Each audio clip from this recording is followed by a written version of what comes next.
16 دسمبر 1971 پاکستان اور دنیا کی تاریخ میں ایک ایسا اندوناک دن جب پاکستان سے اس کا مشرقی حصہ یعنی مشرقی پاکستان کو الگ کر کے بھارت نے نہ صرف انتشار پھیلایا بلکہ بنگلہ دیش کو توڑ کر اس خطے کی حیت کو تبدیل کر دیا۔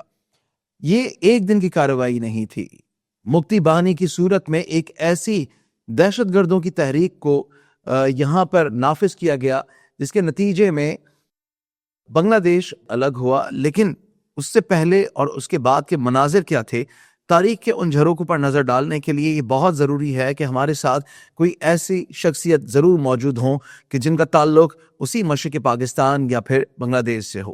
ہمارے ساتھ محمد طاہر انصاری صاحب موجود ہیں جو کہ 88 برس کے ہیں، اور مجھے بہت خوشی ہے کہ آج ہم ان کے ساتھ جو گفتگو کریں گے اس میں یقینی طور پر 1971 سے پہلے کے مشرقی پاکستان اور اس کے بعد کے بنگلہ دیش کے بارے میں ہم ریئل ٹائم سٹوریز جان سکیں گے۔ السلام علیکم انصاری صاحب، کیسے ہیں؟ وعلیکم السلام ورحمۃ اللہ وبرکاتہ۔ آپ نے کیمو آچن ہمیں فالو اسی آپ کیسے ہیں؟ خیریت سے ہوں، اللہ کا فضل ہے۔ بہت شکریہ۔ مجھے یہ بتائیے گا کہ اگر ہم 16 دسمبر 1971 سے پہلے، بہت پہلے کی بات کریں یا تقسیم ہند کی بات کریں، پاکستان کے وجود میں آنے کی بات کریں، تو آپ پاکستان کب آئے؟ میں ہندوستان میں پیدا ہوا، ٹھیک ہے، اور وہاں سے 1952 میں جو مشرقی پاکستان تھا اس مشرقی پاکستان میں اس لیے گئے، ہم دو بھائی، میرا بڑا بھائی عتیق الرحمان، مولانا عتیق الرحمان، اور میں محمد طاہر انصاری۔ آپ کی پیدائش کب کی ہے؟ میری پیدائش 1938 کی ہے۔ یعنی اس وقت آپ کی عمر 1952 میں تقریباً کوئی 14 برس تھی؟ 13-14 برس۔ مشرقی پاکستان کی کس شہر میں آپ گئے؟ پاکستان میں دیناجپور، ضلع دیناجپور۔ دیناجپور، ہاں، وہاں گئے کیونکہ ابا وہاں پر رہتے تھے ایز اے ٹیچر، اچھا۔ معلم۔ مجھے یہ بتائیں کہ 1952 میں جب آپ مشرقی پاکستان پہنچے اس وقت کے مناظر کیسے تھے؟ اس زمانے میں ہم مشرقی پاکستان بھی رہتے تھے، پورے مشرقی پاکستان کے ہر ضلع میں ہم اس وقت گھومتے تھے۔ مشرقی پاکستان اور مغربی پاکستان، یہ دونوں بھائی یا یہاں کی دونوں عوام جو پبلک تھی، ان کا باہمی تعلق، ان کا پیار محبت کا تعلق کیسا تھا؟ لاجواب تھا، ایک زبان پہ لاجواب تھا۔ اچھا۔ دونوں بھائی ایسے تھے جنہوں ایک ماں کے سگے دو بیٹے، اتنی کشش، اتنی محبت، یعنی آپ تصور نہیں کر سکتے۔ مشرقی پاکستان سے لوگ مغربی پاکستان بھی ٹریول کیا کرتے ہوں گے، پھر مغربی پاکستان سے بھی آپ کے پاس سارا کاروبار تو وہیں سے چلتا تھا، یہاں تک کہ وہاں سے جو انڈے مرغی آتے تھے وہیں سے آتے تھے۔ اچھا، وہاں پہ فارمنگ ہوتی تھی؟ گھروں میں مرغی پالی جاتی تھی، مشرقی پاکستان میں ہوتی تھی؟ مشرقی پاکستان کے ہر گھر میں مرغیاں پالی جاتی تھی، اور آج بھی پالی جاتی ہیں۔ صحیح، ہاں، دیسی مرغی جی۔ اور وہ دیسی مرغی اور دیسی انڈے وہاں سے آتے تھے بائی شپ، چٹاگانگ سے کراچی شپ چلتے تھے۔ اس شپ میں کیا کہتے ہیں، سارا یعنی کہ سبزی سے لے کے انڈا سے لے کے مرغی تک ہر چیز یہاں پر، کیونکہ یہاں پر مرغی پالنے کا کوئی رواج ہی نہیں تھا۔ حالات کیسے تھے؟ صورتحال کیسی تھی؟ امن و امان کی صورتحال کیا تھی؟ بہت ہی لاجواب۔ ٹھیک ہے۔ عوام الناس میں اتنا محبت، اتنی پیار تھی کہ کیا کہتے ہیں، تصور نہیں کر سکتے۔ آج بھی وہی حال ہے پاکستان کے لیے۔ اس زمانے میں جو محبت اور پیار تھا آج بھی وہی ہے۔ صحیح۔ ایز اے جاتی، ایز اے نیشن، بنگالی جو ہیں بہت ہی کیا کہتے ہیں ملنسار اور بہت ہی محبت کرنے والی قوم ہے۔ کیا بات ہے۔ اور مغربی پاکستان کے ساتھ ان کا پیار اور ان کی محبت کیسی تھی؟ بہت ہی زیادہ کیا کہتے ہیں، اس وقت شپ چلتے تھے نا، اس وقت شپ چلتے تھے، چٹاگانگ سے کراچی شپ چلتے تھے۔ ٹھیک ہے۔ تو سارا کاروبار جو ہے، اچھا اتفاق سے وہاں پر یہ تھا کہ کیا کہتے ہیں، سوگر جو ہے نا، سوگر کین، جی، جس کو گنا کہتے ہیں، جی، اس کی کاشت وہاں بہت ہوتی تھی۔ ٹھیک ہے۔ اس کی وجہ سے میرا جو گاؤں ہے اس کا نام ہے چینیر بندر۔ اچھا، چینیر بندر مانے چینی وہاں سے رفتائی کیا کہتے ہیں، تجارت کی جاتی تھی، ایکسپورٹ ہوتی تھی۔ اچھا، تجارت ہوتی۔ یہ دیناجپور کا گاؤں ہے؟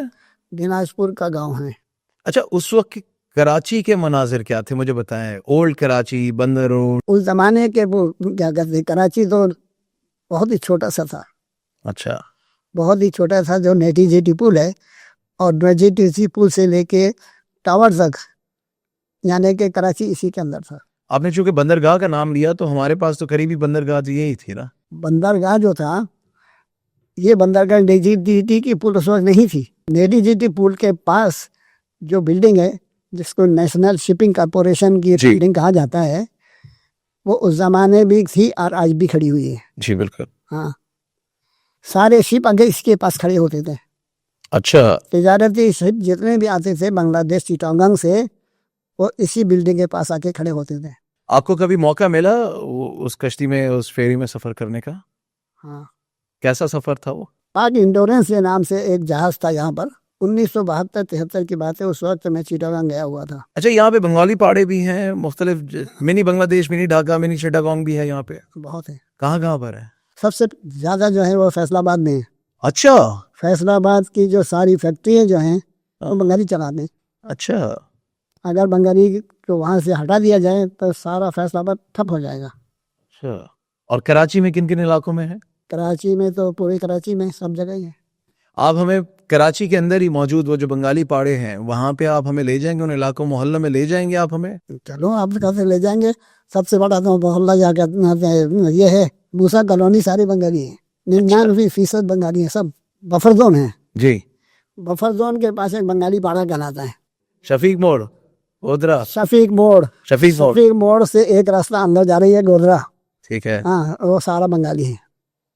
چلیں گے کسی۔ گودرا سارا بنگالی ہے۔ اچھا مجھے یہ بتائیں، آپ اتنی خوبصورت باتیں بتا رہے ہیں مشرقی پاکستان اور مغربی پاکستان کی، آپسی باہمی پیار محبت، خلوص، بھائی چارہ، آپ نے کہا بہت ملنسار لوگ تھے، اس طرف بھی اس طرف بھی۔ ان دونوں بھائیوں کے درمیان یہ جو درار ڈالی گئی اور جو مکتی بانی کی تحریک کے نام پر جو انتشار پھیلایا گیا، جو نفرتوں کے بیج بوئے گئے، یہ کس نے کیا؟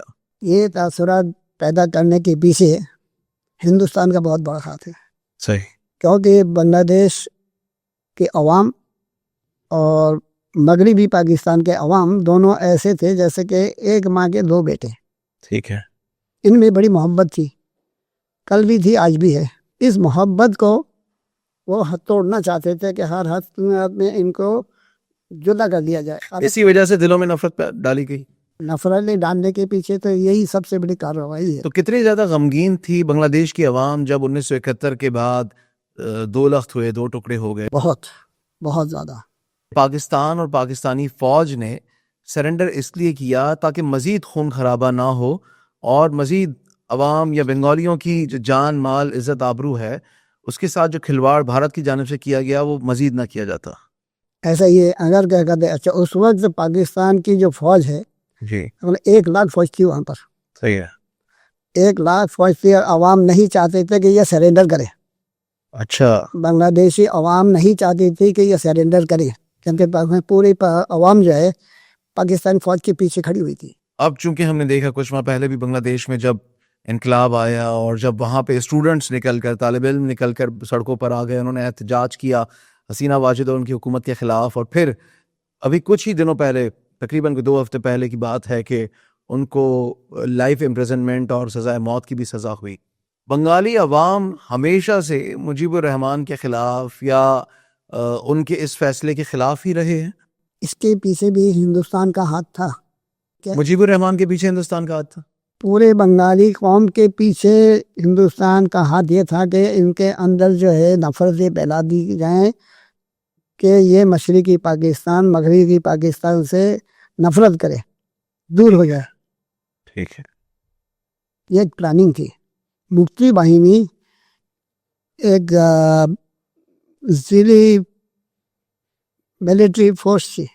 ٹھیک ہے، مکتی باہنی جو ہے یہ انڈیا کی بنائی ہوئی تھی، جس میں 99% ہندو تھے۔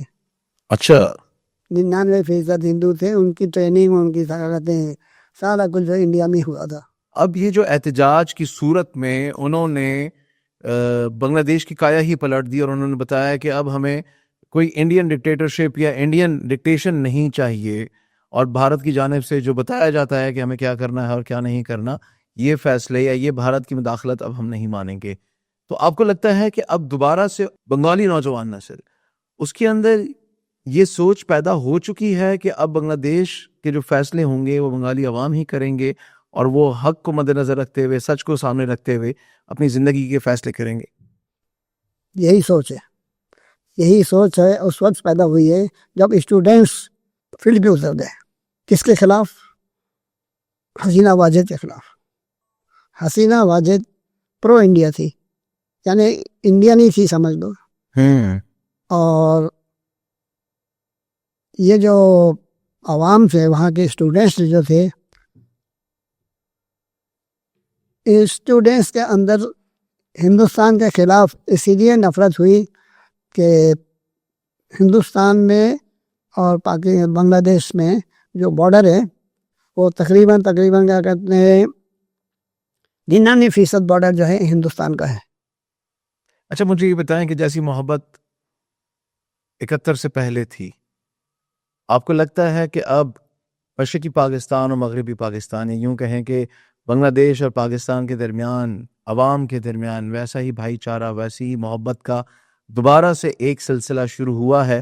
اور بنگالی عوام نے جس طرح مجیب الرحمان کے پتلے کو بھی انہوں نے گرا دیا, توڑ دیا اور نعرے بازی کی کہ ہمیں الگ کرنے والا ہی مجیب الرحمان تھا, آپ کو لگتا ہے کہ اب دوبارہ سے کوئی بہتری کی صورتحال پیدا ہو گئی ہے اور پاکستان کے ساتھ محبت کا اظہار کیا جا رہا ہے؟ جی یہی ہے, ایسا ہی گدے ہوا ہے. اور یہ اس وقت ہوا ہے جب اچھا وہاں پر جو بنگلہ اکیڈمی جس کو بولتے ہیں نا, مطلب بنگلہ زبان کی جو مادر ہے جی, اس کو بنگلہ اکیڈمی بولتے ہیں. ٹھیک ہے. وہ بنگلہ اکیڈمی جو ہے, اس بنگلہ اکیڈمی میں قائد اعظم محمد علی جناح کی کیا کہتے ہیں برسی بنائی گئی. ماشاء اللہ, ان کی برسی بنائی گئی. اور یہ بنائی گئی ریسنٹلی. دیکھیں مشرقی پاکستان کے بانی بھی تو قائد اعظم محمد علی جناح ہی ہے نا. پاکستان تو ایک ہی تھا, صحیح, مشرقی مغربی تو ایک ہی پاکستان تھا. تو قائد اعظم سے پیار کرتے تھے, اور پاکستان کو کیا کہتے ہیں بنانے والے قائد اعظم تھے, تو اس لیے قائد اعظم کو سب کے کہتے پیار و محبت کرتے تھے. آج کے بنگلہ دیش کو کہاں دیکھتے ہیں, اور آپ کو لگتا ہے کہ اب وہ جو پیار اور محبت کا سلسلہ تھا وہ سلسلہ دوبارہ سے جاری ہو چکا ہے اور سلسلہ جاری رہے گا انشاءاللہ؟ انشاءاللہ جاری رہے گا, جاری رہے گا. اس لیے کہ وہ بنگالی قوم جو ہے بڑی محبت کرنے والی, پیار کرنے والی قوم ہے, سمجھدار قوم ہے, سلجھی ہوئی ہے, سمجھدار. کوئی پیغام دینا چاہیں آپ مشرقی پاکستان اور مغربی پاکستان, یا یوں کہہ لیں کہ بنگالیز اور پاکستانیوں کو کوئی پیغام دینا چاہیں آپ؟ میرا پیغام یہ ہے کہ ان میں مل جل کے رہیں, ہم دونوں بھائی مل جل کے رہیں تو انشاءاللہ ترقی کرتے رہیں گے, اللہ کی رحمت بھی نازل ہوگی. مل کے رہنے سے اللہ خوش ہوتا ہے. یہ بھی بتا دینا بھارت کے انتشار اور شیطانیوں سے بچے رہیں. وہ تو پہلے سے انہوں نے کیا کر دیا کیا ہے. ابھی جو ریسنٹلی جو بنگلہ دیش اور وہ کیا کرتے ہیں ہندوستان کے اندر بارڈر میں جو کشیدگی ہوئی ہے, اس کشیدگی کی وجہ سے ہوا یہ ہے کہ بنگلہ دیشی جو بارڈر فورس ہے, اس بارڈر فورس کے 11 فوجیوں کو انہوں نے مار دیا ہندوستانی آرمی نے. اس کے جواب میں بنگلہ دیشیوں نے وہ بارڈر پار کر کے ان کے اندر گھس کے ان کو مارا ہے. چلیں جی, بہت شکریہ محمد طاہر انصاری صاحب, آپ کا بہت شکریہ ہمارے ساتھ موجود تھے. بہت شکریہ, بہت پیار محبت خلوص کی اور تاریخ کے ان اوراق کی آپ نے باتیں ہمارے ساتھ کیں کہ ہم جیسے طالب علم چاہتے ہیں کہ ہمیشہ آپ جیسے بزرگوں سے ہم وہ تعلیمات حاصل کریں. ناظرین, مشرقی پاکستان اور مغربی پاکستان یہ دو نام ایک جان, یعنی اس ایک جان کا نام پاکستان اٹ سیلف تھا, ہے اور رہے گا. ضرور 16 دسمبر 1971 کو یہ افسوسناک اندوناک صورتحال ہمارے سامنے آئی جب ہمارا ایک بازو ہم سے جدا کر دیا گیا, کروا دیا گیا, اور وہ جو انتشار, جو نفرت, جو شیطانی حرکت بھارت کی جانب سے کی گئی, اس کے نتیجے میں ضرور بنگلہ دیش ہم سے زمینی طور پر تو منقطع ہو گیا, لیکن میں یوں کہوں گا کہ پاکستانی اور بنگالی عوام کی روحیں ایک ہیں, ہمارے اندر باہمی تعلق ایک ہے, ہمارے اندر پیار خلوص محبت رواداری ایک ہے. اور بالخصوص جس طرح گزشتہ کچھ مہینوں میں وہاں پر صورتحال تبدیل ہوئی ہے, وہاں کی عوام کھڑی ہوئی ہے اور انہوں نے باقاعدہ نہ صرف اپنے شعور کا مظاہرہ کیا بلکہ یہ اعلان بھی کیا ہے کہ وہ آئندہ کسی بھی قسم کے خطے کے ٹھاکر بننے والے بھارت کی کسی بھی ڈکٹیشن میں نہیں آئیں گے اور اپنی قوم اور اپنے مستقبل کا فیصلہ خود کریں گے. مجھے امید ہے کہ ان کی اسی روش کے ساتھ ہی ہمارے اندر آپسی تعلق اور باہمی پیار محبت کے تعلقات میں مزید اضافہ ہوگا. آپ جہاں بھی بنگالیز کو دیکھیں ان کو ضرور پیار کریں, ان کے ساتھ خلوص کے ساتھ پیش آئیں. آئی ایم شیور کہ بنگالیز بھی پاکستانی لوگوں کے ساتھ, عوام کے ساتھ ویسے ہی پیار کرتے ہیں. آپ اپنا فیڈ بیک ہمیں ضرور دیجیے گا. یہ آج والا پوڈ کاسٹ آپ کو کیسا لگا ہمیں کامنٹ سیکشن میں ضرور بتائیے گا. تب تک کے لیے اپنا خیال رکھیے. مجھے دیجیے اجازت. اللہ کے بعد.